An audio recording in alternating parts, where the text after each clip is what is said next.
Hello भाई, नमस्कार। कैसे हो सभी? बढ़िया हो? आज की इस क्लास में आप सभी का स्वागत है।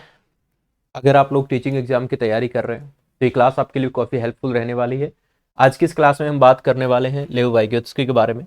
चाहे आप इसको साइकोलॉजी, सीडीपी या जो भी आप बोलना चाहें, हर टीचिंग एग्जाम, जो भी टीचिंग एग्जाम की आप तैयारी कर रहे हैं, हर टीचिंग एग्जाम के लिए ये क्लास जो आपकी इंपॉर्टेंट है। इससे पहले भी हम लोगों ने जीन प्याजे के ऊपर एक वीडियो बना रखा है, तो वो आप लोग देख लेना। इसके अलावा आप कौन से टॉपिक की वीडियो चाहते हैं तो हम लोग कंप्लीट सीडीपी आपको बिल्कुल डिटेल में, ठीक है ना, जो आपके हर एग्जाम में काम आएगी, ये सीरीज हम लोगों ने स्टार्ट की हुई है। हर रोज हमारी 1 या 2 दिन के अंदर हमारी वीडियो आती है नई। नेक्स्ट टॉपिक हम लोग कोहलबर्ग बारी सारी कंप्लीट जो है साइकोलॉजी आपको किसी भी पेड बैच में पढ़ने की आवश्यकता नहीं है, बिल्कुल फ्री ऑफ कॉस्ट यहाँ पर करवाएंगे। आप मुझे इंस्टाग्राम मनदीप कोदारा ऑफिशियल और मुझे Telegram channel Mandeep Kodara sir यहाँ भी फॉलो कर सकते हैं। यहाँ आपको सारी जानकारी मिलती रहेगी। आइए बच्चे, बात करते हैं हम लोग किसकी, लेव वाइगोत्स्की की। ये जो फोटो देख रहे हैं आप लोग, वाइगोत्स्की कौन थे भाई? तो एक रूसी मनोवैज्ञानिक थे बच्चा, रशियन साइंटिस्ट, साइकोलॉजिस्ट थे, रूसी मनोवैज्ञानिक थे। वाइगोत्स्की के अनुसार संज्ञानात्मक विकास जो होता है ना, इन्होंने किसके बारे में बात बताई बच्चा? तो इन्होंने जो थ्योरी दी थी ना, वो संज्ञानात्मक विकास की थ्योरी दी थी, यानी कि कॉग्निटिव डेवलपमेंट के बारे में। जीन प्याजे भी कॉग्निटिव डेवलपमेंट के बारे में बताते हैं, वाइगोत्स्की भी कॉग्निटिव डेवलपमेंट के बारे में बताते हैं। इनकी जो थ्योरी है बच्चा, जीन प्याजे जो है वो एक अलग तरीके से बताते हैं। उनका जो मानना है, उनके जो सिद्धांत है, वो स्टेज के ऊपर अकॉर्डिंग काम करते हैं, उम्र के हिसाब से काम करते हैं। इनकी जो थ्योरी है वो थोड़ी सी अलग है सर उनसे, है ना। ऐसे तो नहीं कह सकते कि बिल्कुल ही अपोजिट है, लेकिन इनकी जो थ्योरी है वो जीन प्याजे से थोड़ी अलग हटके है। इन्होंने जो कॉग्निटिव डेवलपमेंट है, संज्ञानात्मक विकास जो है, उसके लिए किसको महत्वपूर्ण माना है? इन्होंने माना है बच्चा सोशल फैक्टर्स।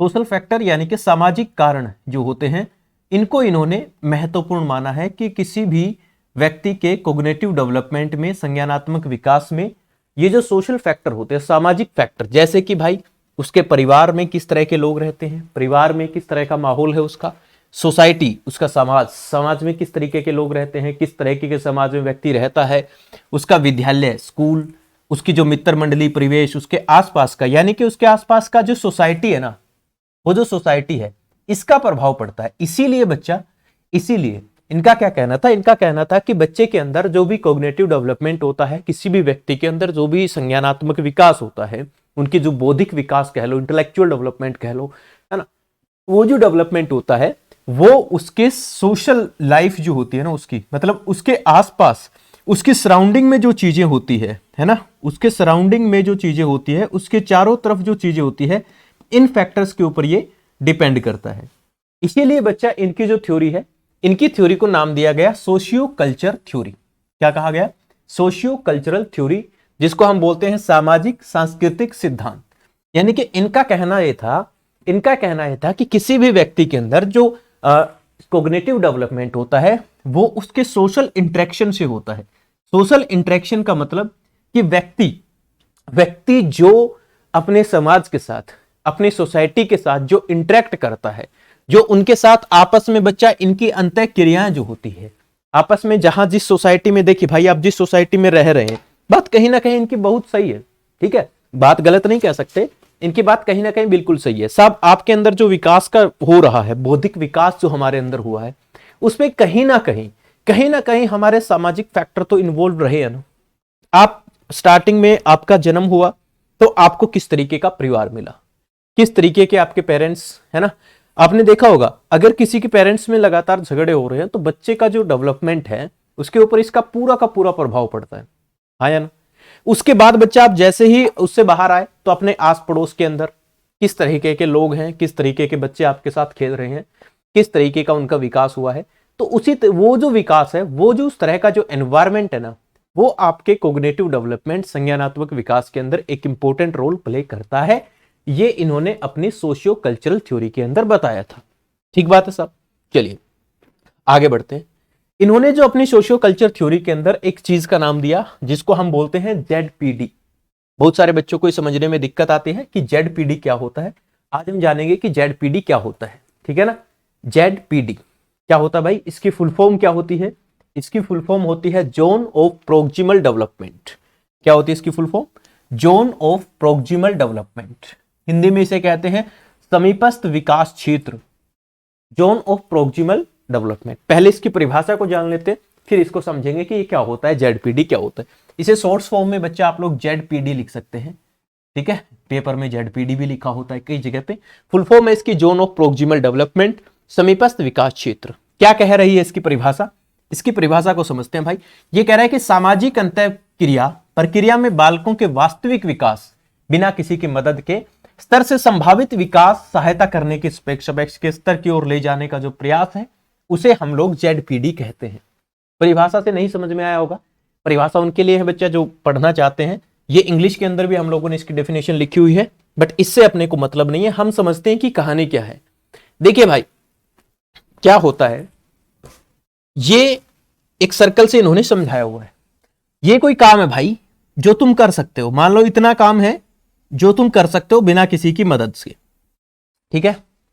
ये कुछ काम है जो तुम बिना किसी की मदद से कर सकते हो, विदाउट किसी भी पर्सन की हेल्प के बिना, है ना। और अब मान लीजिए किसी ने आपकी कोई हेल्प कर दी, आपने किसी की कोई हेल्प कर दी, मतलब आपकी किसी ने हेल्प कर दी, तो आप इस काम को इतना कर सकते हैं, है ना। तो ये जो दायरा है ना भाई, ये जो दायरा है इसको हम बोलते हैं जोन ऑफ प्रोक्सिमल डेवलपमेंट। यानी कि आप कुछ भी काम कर सकते हो। और ये जो एरिया है ना बच्चा, ये वाला एरिया, ये वो है जो आप नहीं कर सकते। नहीं समझ में आया? देखिए, मान लीजिए भाई साहब आप इतना काम कर सकते थे, ये वो काम है जो आप विदाउट किसी की हेल्प के कर सकते हैं। Okay sir. अब बच्चे किसी ने आपको हेल्प कर दिया तो आप अब इतना काम कर सकते हैं। जैसे कि भाई मैं आपसे बात करूं एक सिंपल सी भाषा में, ठीक है। आप पेपर दे रहे हैं, कोई भी टेट एग्जाम आप दे रहे हैं, ठीक है। मान लीजिए वहां पर आपको स्कोर लेके आना है। मैं एक एग्जांपल के लिए मान रहा हूं कि 100, उसके 100 मार्क्स जो है ना उसके क्या है, पासिंग मार्क्स होते हैं, मान लीजिए, ठीक है। 100 उसके पासिंग मार्क्स है, 150 का पेपर है। 150 का क्या है, पेपर है, और 100 उसके पासिंग मार्क्स है। 150 नंबर का पेपर है। और आप लोग क्या कर पा रहे हैं, आप लोग जब तैयारी कर रहे हैं, मान लीजिए आपके आ रहे हैं 80 क्वेश्चन ठीक हो रहे हैं बच्चा। कितने क्वेश्चन? 80 क्वेश्चन आपके ठीक हो रहे हैं। ये बिना किसी हेल्प के आप कर पा रहे हो। अब आपको दिक्कत क्या है, आपको करने हैं 100, आप कर पा रहे हो 80, ठीक है। तो अब आपको कोई ना कोई हेल्प चाहिए। अब आप मार्केट में या तो कोई किताब से कोई हेल्प लेते हैं, या आप लोग कोई क्लासेस वगैरह है, कोई कोर्स वगैरह लेते हैं, तो उससे बच्चा जो आपको हेल्प मिलती है, और उस हेल्प से आपके जो मार्क्स है वो 100 मार्क्स आ जाते हैं और आप क्वालिफाई हो जाते हैं, या 100+ आ जाते हैं, ठीक है। ये वो 150 वाला मार्क्स वो है जो आप नहीं ला सकते, मतलब ऐसा नहीं है कि ला सकते हैं, लेकिन बहुत मुश्किल है। लेकिन आप लोग जो 80 से लेके 100 के बीच में ये जो गैप है ना सर, ये जो जोन है, जहां पर आपको किसी दूसरे पर्सन की मदद से, आपको किसी दूसरे पर्सन की मदद से आप कोई काम को कर देते हैं, ठीक है। तो ये जो जोन है ना बच्चा, इसको हम बोलते हैं ZPD, zone of proximal development. समझ में आ गया? हाँ जी। तो यही विकास की बात है कि साहब देखो, इतना विकास बच्चे के अंदर हो सकता है बिना किसी की हेल्प के। अब बच्चे के अंदर इतना विकास करना है इस लेवल का, ठीक है। मान लीजिए ऐसे भी हम बहुत तरीके से इसको समझ सकते हैं साहब, ठीक है। कोई बच्चा है ना, यहां से शुरू करते हैं। बच्चे के अंदर इस लेवल तक का जो विकास है ना, वो बच्चे के अंदर विदाउट किसी हेल्प के बच्चा कर सकता है, मान। अच्छा जी, अब क्या होता है, डेवलपमेंट करना है हमें इस लेवल का, यहां तक, है ना। अब यहां से यहां तक पहुंचने में किसी ना किसी की क्या लग रही है बच्चों, हमें हेल्प लग रही है। किसी ना किसी की क्या लग रही है, हेल्प ले रहे हैं हम लोग, किसी ना किसी की मदद ले रहे हैं। तो ये जो दायरा है ना दोस्त, ये जो यहां से यहां तक का जो दायरा है, इस दायरे को हम बोलते हैं ZPD, zone of proximal development. समझ में आया? Yes sir. ओके सर, आगे बढ़ते हैं। यहीं पर बच्चा एक बात आती है, स्कैफोल्डिंग। स्कैफोल्डिंग क्या होती है बच्चा? इसको बोलते हैं ढांचा निर्माण भी कहते हैं, कई बार इसको पार्ट अलग अलग नाम से जाना जाता है, ठीक है। तो स्कैफोल्डिंग क्या होता है बच्चा? अगर अच्छा होगा कि आप इनको इंग्लिश में ही याद रखें। स्कैफोल्डिंग क्या होता है सर? स्कैफोल्डिंग होती है वो प्रोसेस, वो प्रक्रिया, ठीक है, जिससे आप किसी को कुछ चीज सीखने में मदद की जा रही है, आपकी की जा रही है, या आप किसी की मदद करते हैं, ठीक है ना। क्या होता है, पढ़ो इसे। ढांचा निर्माण विकास के संभावित क्षेत्र से संबंधित संप्रत्यय है। वाइगोत्स्की के अनुसार संवाद ढांचा निर्माण का महत्वपूर्ण औजार है। ढांचा निर्माण का कार्य अस्थायी होता है। नहीं समझ में आया? देखिए भाई, यहां पर देखो, इस फोटो को देखो। इस फोटो में क्या है, ये बच्चे कुछ समझना चाह रहे हैं, कुछ पढ़ना चाह रहे हैं, ठीक है, कुछ सीख रहे हैं। और ये जो लेडी है ये इनकी क्या कर रही है बच्चा, मदद कर रही है। ये इनकी क्या कर रही है, ये इनकी मदद कर रही है, ठीक है। हाँ, अब ये जैसे इनकी मदद करेगी ये सीख जाएंगे, उसके बाद फिर ये अपना काम करने लग जाएंगे। तो ये जो प्रोसेस है ना भाई, ये जो इनकी हेल्प कर रही है, इस प्रोसेस को हम बोलते हैं स्कैफोल्डिंग, है ना। क्या बोलते हैं इस प्रोसेस को, स्कैफोल्डिंग। ये क्या होती है बच्चा, ये जो मदद कर रही है ना ये टेम्परेरी है। एक बार इन्होंने मदद किया, ठीक है, या 2 बार किया, उसके बाद ये बच्चे आराम से करने लग जाएंगे, ठीक है। जो भी काम कर रहे हैं, मैथमेटिक्स का कोई सवाल कर रहे हैं, XYZ कोई भी काम कर रहे हैं। एक बड़ा ही फेमस उदाहरण है, जैसे कि छोटा बच्चा जब साइकिल चलाना सीखता है ना, तो क्या होता है, तो उसकी ना एक हेल्प की जाती है ना, किसके द्वारा, कोई भी एक बड़ा पर्सन उसकी हेल्प कर देता है थोड़ी सी, कुछ दिन हेल्प करता है, 1 बार 2 बार 4 बार 5 बार 10 बार, उसके बाद फिर वो सीख जाता है। तो क्या वो परमानेंट हेल्प करता रहता है, नहीं सर, वो टेम्परेरी है। एक बार उसने हेल्प की और वो चलाना क्या हो गया, सीख गया। अच्छा सर, वो जो व्यक्ति जो मदद कर रहा है वो जरूरी नहीं भाई कि उम्र में ही बड़ा हो, वो नॉलेज में बड़ा होना चाहिए। इसी को बोलते हैं बच्चा MKO, मोर नॉलेजेबल अदर। जो व्यक्ति, अब ये जो महिला है ये इन बच्चों की जो मदद कर रही है, ये इसके पास क्या है बच्चा, ये क्या है, ये इनके लिए MKO है ना, मोर नॉलेजेबल अदर, यानी कि इनको इस काम की इनसे बेहतर नॉलेज है, तभी ये इनकी ना हेल्प कर पा रही है, इनकी मदद कर पा रही है। सही बात है ना भाई, बिल्कुल सही बात है। अब देखिए, मान लीजिए भाई फॉर एग्जाम्पल के लिए हम बात कर लेते हैं कि हमें पेपर दे रहे हैं, सारे लोग पढ़ रहे हैं, पेपर की तैयारी कर रहे हैं साहब, ठीक है ना। ये कोई A पर्सन है साहब, ठीक है, ये कोई B पर्सन है, ये कोई A पर्सन है सर, इसको ना मैथ नहीं आता, मान लीजिए गणित नहीं आता इसको, है ना, गणित में इसको दिक्कत आ रही है। तो ये B पर्सन क्या कर रहा है, इसकी कुछ हेल्प कर दे रहा है ना। तो ये जो हेल्प कर दे रहा है जिसकी वजह से इसको मैथ समझ में आ जाता है ना। बार बार थोड़ी ना सवाल का निकलवा के दिखाएगा, एक बार मदद की, बात खत्म हुई। तो इस प्रोसेस को हम बोलते हैं scaffolding. Scaffolding is a concept related to the potential area of development. According to the Vygotsky, dialogue is an important tool for structure buildings. है ना। Scaffolding is temporary. ये क्या होती है, टेम्परेरी प्रोसेस होती है। ये नहीं कि भाई ये लगातार ही कंटिन्यूसली चलती रहती, नहीं, एक बार मदद करते हैं उसके बाद हो जाती है, ओके रिपोर्ट, बात खत्म हुई। इसको बोलते हैं बच्चे स्कैफोल्डिंग। उसके बाद आती है सर, वाइगोत्स्की ने भाषा के बारे में भी बहुत बात कही है, ठीक है, भाषा क्या होती है, लैंग्वेज क्या होती है, ठीक है। वाइगोत्स्की ने क्या कहा है कि जो भाषा और जो चिंतन होता है ना, भाषा और जो चिंतन होता है, चिंतन मतलब थिंकिंग, थॉट्स, है ना। इन्होंने कहा कि शुरू में भाषा और चिंतन जो होते हैं वो अलग अलग होते हैं, लेकिन बाद में क्या हो जाते हैं बच्चा, एक हो जाते हैं। इन्होंने कहा शुरू में जो दोनों का डेवलपमेंट होता है वो अलग अलग होता है, और बाद में दोनों क्या हो जाते हैं, एक हो जाते हैं, है ना। जीन प्याजे इससे अलग कहते हैं, ठीक है, वो जीन प्याजे में हम पढ़ेंगे। वाइगोत्स्की ने कहा कि पहले भाषा आती है और बाद में विचार आते हैं इंसान के अंदर, है ना। इनका कहना था कि पहले भाषा आती है बाद में विचार आते हैं। जीन प्याजे कहता है कि नहीं, बच्चे में विचार पहले ही आ जाते हैं, बच्चा भाषा बाद में सीखता है, सोचने पहले लग जाता है, उसके अंदर थॉट पहले आ जाता है, लेकिन वो भाषा बाद में सीखता है। तो यहाँ कुछ चीजें हैं जो एक दूसरे की कॉन्ट्रैक्शन है, इसका मतलब ये नहीं कि दोनों एक दूसरे के अपोजिट है, you know very well. Vygotsky ने एक बात बताई थी कि एक बच्चे की भाषा के विकास में दूसरों के साथ संप्रेक्षण मतलब कम्युनिकेशन का एक महत्वपूर्ण कारक है। बिल्कुल बच्चों, आप लोग जानते हैं कारक का मतलब होता है फैक्टर, संप्रेषण होता है कम्युनिकेशन। कि भाषा जो होती है ना सर, भाषा जो है किसी एक व्यक्ति से दूसरे बच्चे के अंदर, या एक व्यक्ति दूसरे के साथ जो कम्युनिकेशन करता है, उसका एक इंपॉर्टेंट फैक्टर है लैंग्वेज, भाषा। बिल्कुल सही बात है। अगला कह रहा है भाषा जो है वो संज्ञानात्मक विकास यानी कि जो कॉग्निटिव डेवलपमेंट होता है, इसको बहुत ही इंपॉर्टेंट और इसको फैसिलिटेट बना देती है भाषा। यानी कि क्या कर देती है, जो कॉग्निटिव डेवलपमेंट हो रहा है उसके अंदर भाषा जो है बच्चे के विकास में बहुत ही महत्वपूर्ण योगदान प्ले करती है।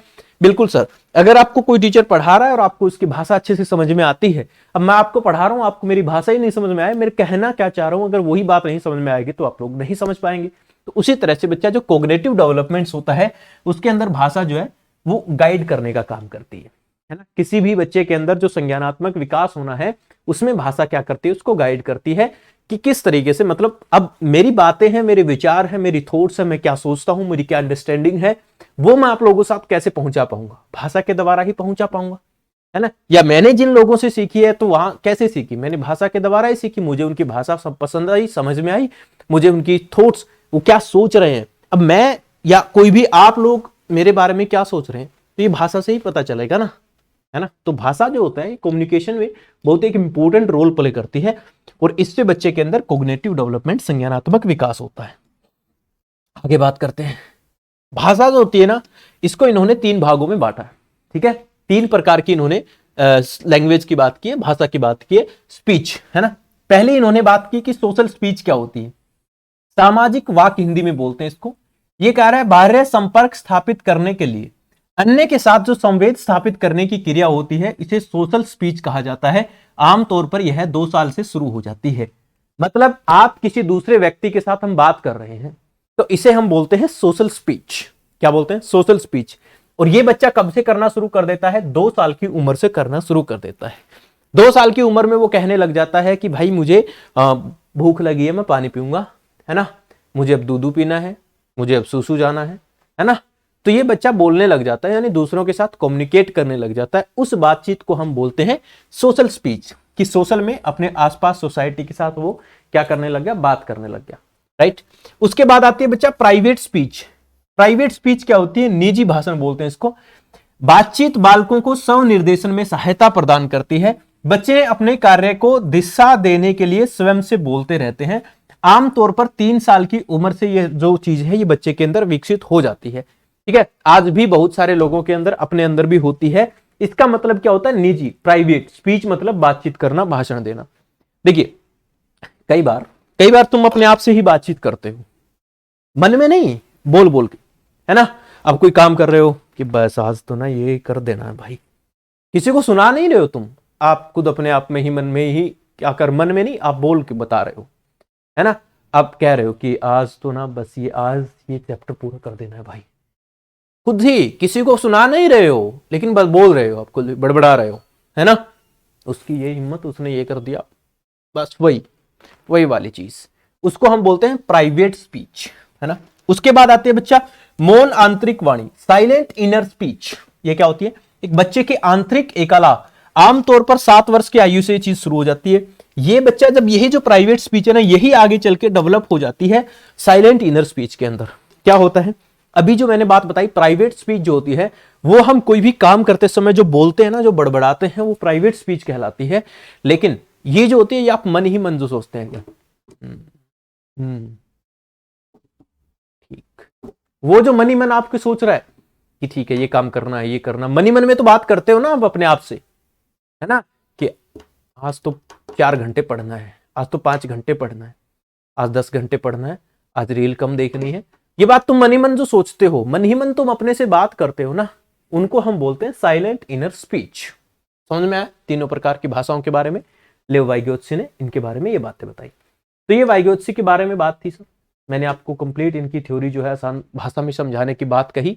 सोशियो कल्चर थ्योरी इन्होंने जो सबसे ज्यादा ध्यान दिया था, आपके लिए जानने योग्य बात यही है कि इनका कहना था कि बच्चे के अंदर जो कोग्निटिव डेवलपमेंट होता है, संज्ञानात्मक विकास होता है, उसके अंदर बच्चे का जो सोशल फैक्टर्स हैं, सामाजिक जो चीजें हैं, अपने आसपास की जो चीजें हैं, आसपास के जो उसके मित्र है, फ्रेंड है, दोस्त है, भाई बंधु बहन जो भी है, उनसे बच्चा जो है सबसे ज्यादा सीखता है और बच्चे के अंदर संज्ञानात्मक विकास उसी से ही होता है। ये लेव वाइगोत्स्की साहब का कहना था, ठीक है साहब। भाषा के बारे में भी इन्होंने कहा कि भाषा और जो थिंकिंग है वो बच्चे के अंदर पहले अलग होती है, बाद में एक हो जाती है। पहले ये कहता है कि भाषा आती है, बाद में विचार आता है ना। तो ये कुछ चीजें थी, आई होप कि आपको पसंद आई होगी। आपकी किसी भी टेट एग्जाम में ये क्लासेस बहुत हेल्पफुल रहने वाली है, उम्मीद करता हूँ कि बढ़िया लगी होगी। अगर वीडियो अच्छी लगी है तो वीडियो के नीचे कमेंट करके बता देना, लाइक भी कर देना, शेयर भी कर देना अपने दोस्तों के साथ। ये चीजें आज आपके एग्जाम नहीं है, जब एग्जाम होगा तब आपके बड़ी काम आएगी, है ना। इसीलिए हम सोचते हैं कि पहले से बहुत सारी चीजें आपको पढ़ा दी जाए ताकि आगे आने वाले समय में आपके बहुत काम आएगी ये चीजें, है ना। चलिए, नमस्कार, जय हिंद।